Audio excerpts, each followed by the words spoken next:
in the burning heart, just about to burst. There's a quest for answers and a quenchable thirst. In the darkest night, rising like a fire. In the burning heart, it must kindle the fire. In the burning heart.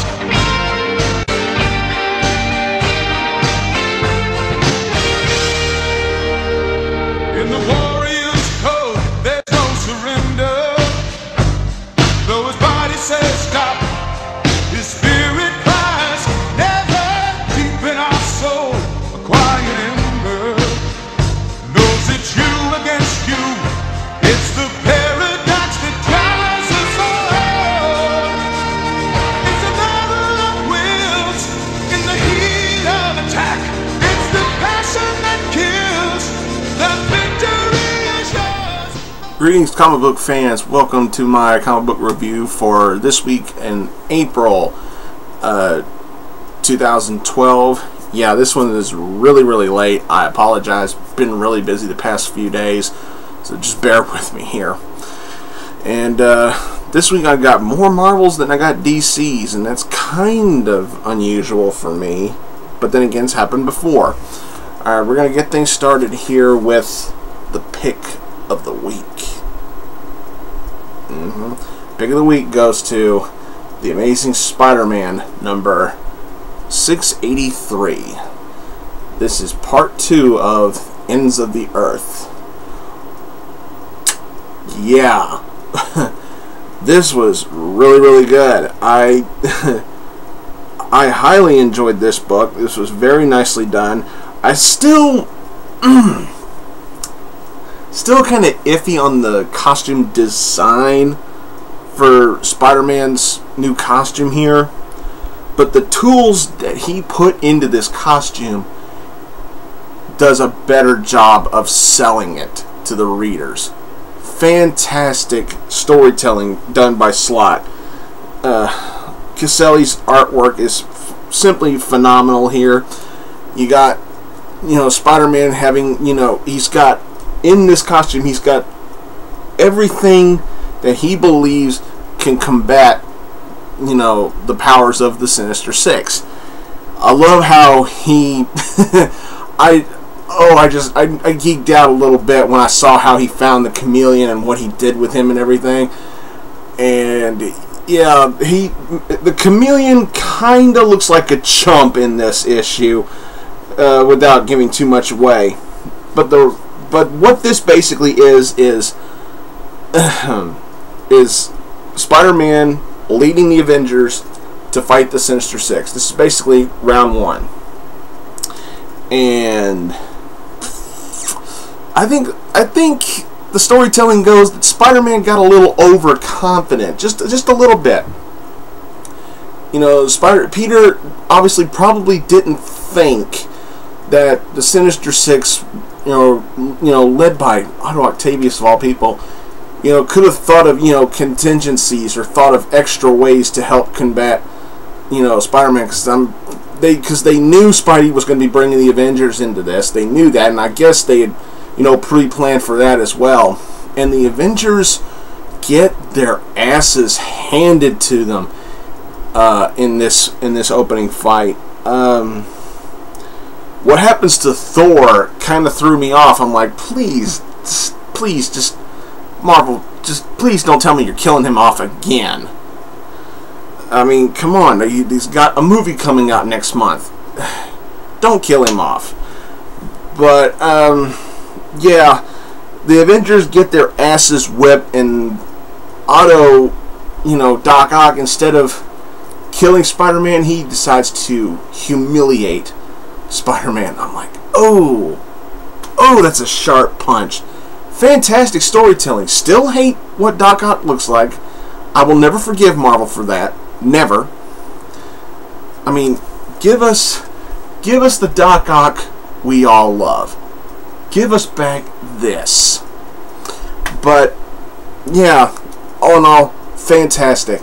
I have a feeling that Marvel's probably not going to showcase this story as much as another story I'll be reviewing here in just a minute. But awesome. Simply awesome. Without question, the best book I read this week. Moving along.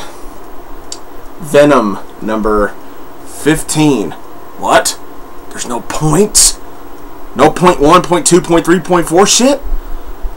Sweet. Okay. Venom enters the Secret Avengers. Whatever. Yeah, Rick Remender still knows how to write a badass Venom story. But this just felt like filler. This just felt like pure filler. You know, the main plot point, the main point of this particular issue is Flash he's addicted to the suit. He needs the suit. It literally burns him. He needs this symbiote. I mean, he's just as hooked on this shit as Eddie Brock was. And speaking of Eddie Brock, I'm more interested in what's going on with him than what's going on with Flash. I mean, woo! I'm not giving that away. I'm not giving away Brock's point. But man, what is up with Eddie Brock? I want more of that story. Yeah, but this just basically filler. You get a awkwardly funny scene between Flash and Valkyrie. Not Valkyrie. Yeah. But the ending scene with Betty Brant, I'm like, I'm not a pig or nothing, but man, I was like, Brock really got hit in the balls, and you know what? He deserves it for the shit he did to her and said to her. I know what his reasons were, but let's be honest, Flash was a dick to her, just a flat out dick, and you know,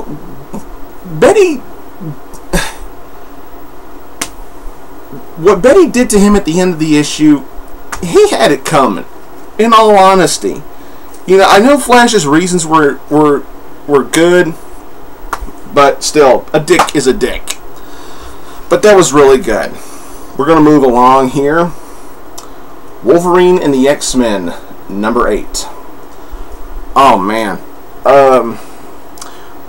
Chris Bocciolo is now the artist on this issue. Jason Aaron is still doing the writing. Thank you, Marvel. Keep Jason Aaron on this book. Don't ever get rid of him. He's good. He's really good. I swear to God, if you put Matt Fraction on this, I'm gonna have a fucking bitch fit. Yeah, this is still a solid, fun, enjoyable series. If you're an X-Men fan, if you are an X-Men fan like I am, this is a great series to get on board with and to read and just have fun with it.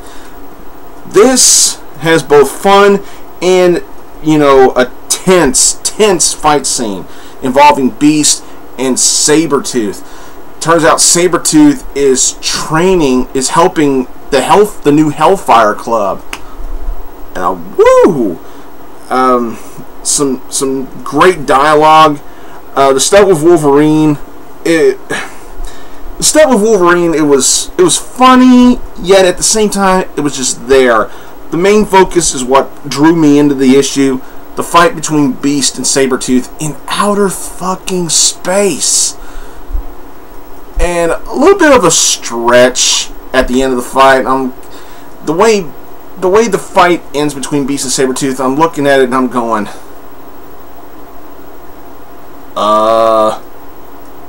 okay. Kind of fucking possible, but it's a comic book. Stretch your imagination. I just didn't think that Marvel would actually do that, but oh well. This was what it was. It's still a fun, solid series, and in the next issue, we're going to start tying into the AVX. Speaking of AVX, here it is. Avengers vs. X-Men, Round 1. Fight! Yeah, this is labeled as Round 1, not Issue 1. Whatever. Okay. remember what I said earlier about Amazing Spider-Man Into the Earth? A part of me feels like that story will be way overshadowed by this. Why? It's Marvel. It's another big event that is almost unnecessary to some fans. Why does Marvel have to have a big event at least once a year? Can they wait? But as the official first round of this series, it was actually pretty good. I mean, it was previewed to death before it came out, but Bendis, he does pretty good in here. Like I've always said with Brian Michael Bendis, it's, you know, sometimes it's a hit, sometimes it's a miss. This time it's a hit, and it's a good one. Not a great one, but a good one. And I've always loved John Romita Jr.'s artwork. I don't care what anybody else says. If you love it, that's great. If you don't, that's fine. My opinion, he's one of my favorite, you know, in my personal opinion, he is one of the best, and he's one of my personal favorite artists. And I never get tired of it. Yes, there are times where he, you know, can look like he's slacking off a bit, but in this particular book, he looks like he's actually, you know, working pretty hard on it. He's putting a little bit more into the work, into the details in here.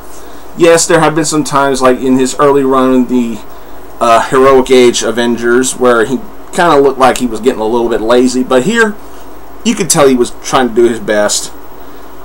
But yeah, this was a great start. I've already stated my opinion about, you know, what Scott's doing and how he's training Hope to be ready, and Scott's talking about all this stuff, you know, power to help mutant kind and everything, and Magneto says what I've been saying about Cyclops for the past year or maybe 2 years. You're starting to act like me, Scott. No, really? I've been saying this shit, you know, for the past 1 or 2 years about Cyclops, that he's basically turning into Magneto. I'm like, maybe give this character development another year. Cyclops is going to start another Brotherhood of Evil Mutants. I mean, this is getting ridiculous. But the rest of the story is really good, and it the way the story ends, it's like, okay, we're just getting your appetites wet, and we're just going to give you a big old fight scene in the next issue. Okay? I don't really know what else to say about this. I mean, was it good? Yes. Was it great? No. But was it terrible? No. It's just, it's good, yet it's there. And there's still a part of me that feels like, why are we even doing this? It's just nothing but another event to help hype the Avengers movie. It's what this is. And it just, I don't know. It just is what it is. I really don't know what else to say. I'm not rehearsing this shit. I'm just going as I go. All right, on to DC. Red Lanterns number 8. Oh boy. After reading this issue, I'm starting to wonder if this series is going to get the same treatment as Static Shock did. Static Shock has ended after 8 issues, and despite me dropping that series out of pure boredom, I'm still upset at DC for not even trying to get that series back up and awesome again. But, of course, you all know my student, TheMtVernonKid, he totally says screw you to DC for canceling Static Shock. But after reading this, I'm starting to wonder if this series will get the same treatment, because it was a good issue. Don't get me wrong, Peter Milligan is still a great writer, but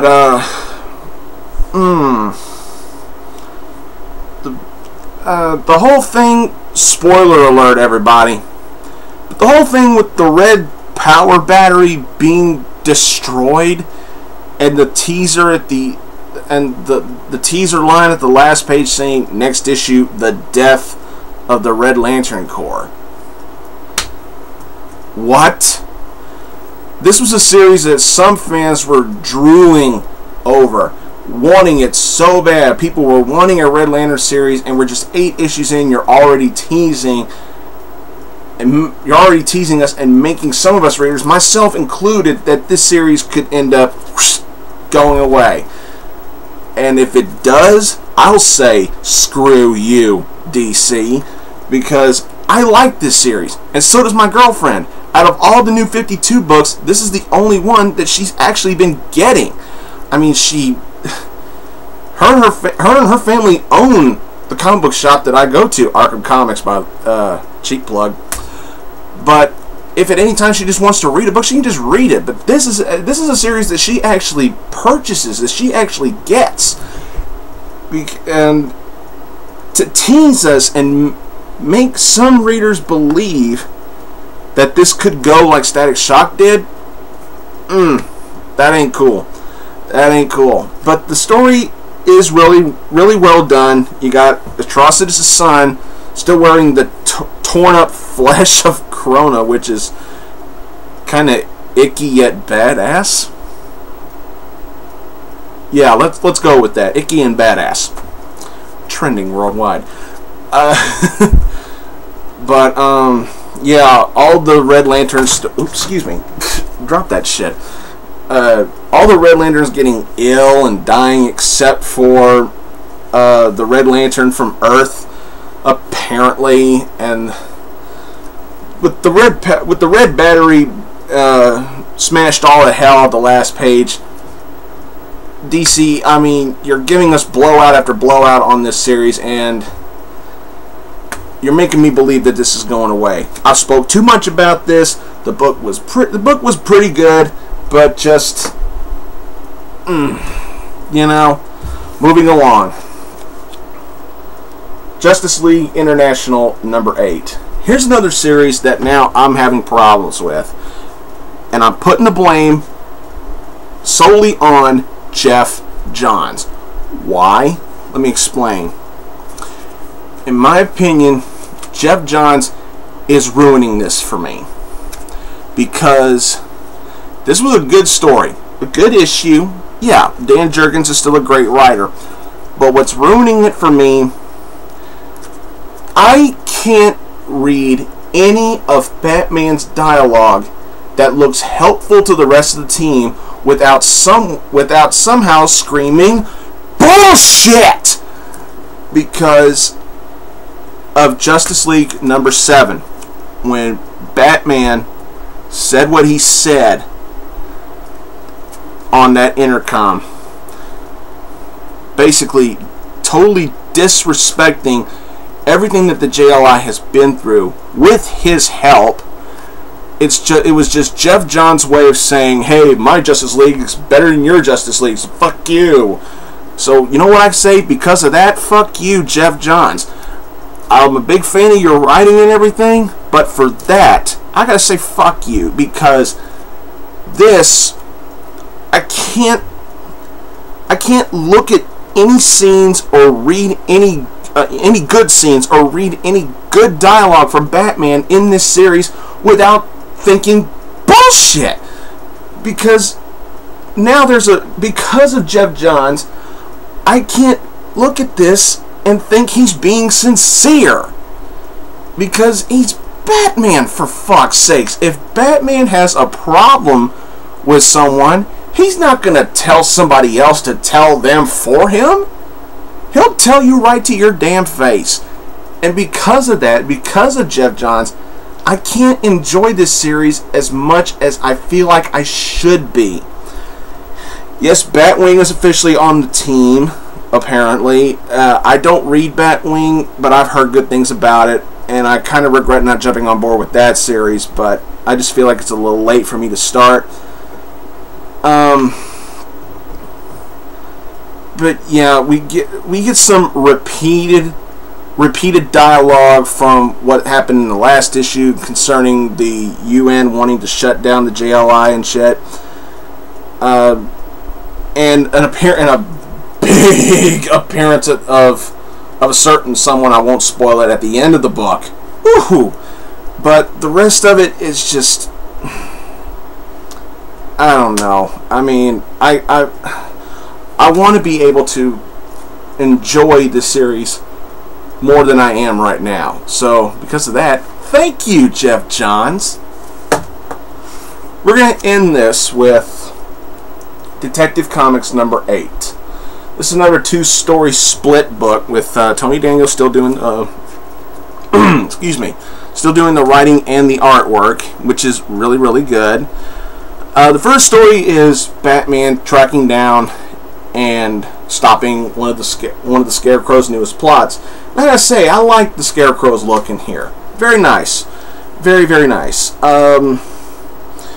You know, Scarecrow's, you know, giving Batman clues as to how he can help the newest victim, and when he comes to this victim, he realizes who it was, and I'm not going to spoil it, but let's say it's the son of a legendary Batman villain, and that's all I'm going to say. And it ends really well. Now, I'm not going to spoil this book too much because I really enjoyed this book. It was on the fence of whether or not it would beat out Spider-Man as the pick of the week. The second story concerns Two-Face. And oh my god, if this whole book was about that story with Two-Face, yeah, this might have been pick of the week. The story with Two-Face was dark, it was gritty, it was dramatic, it was tense, it was everything.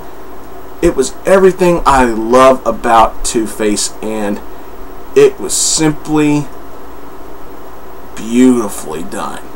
Awesome. And it the way the story ends, it made me chuckle, but then again I was like, yeah, that's Harvey. Yeah. Because at the end, when at the last panel, when he's talking about his coin, you want to just you want to do a fanboy chuckle and just go, you motherfucker. And I'm like, yes, awesome. That's how it's done. That's how Two-Face is done. This was awesome.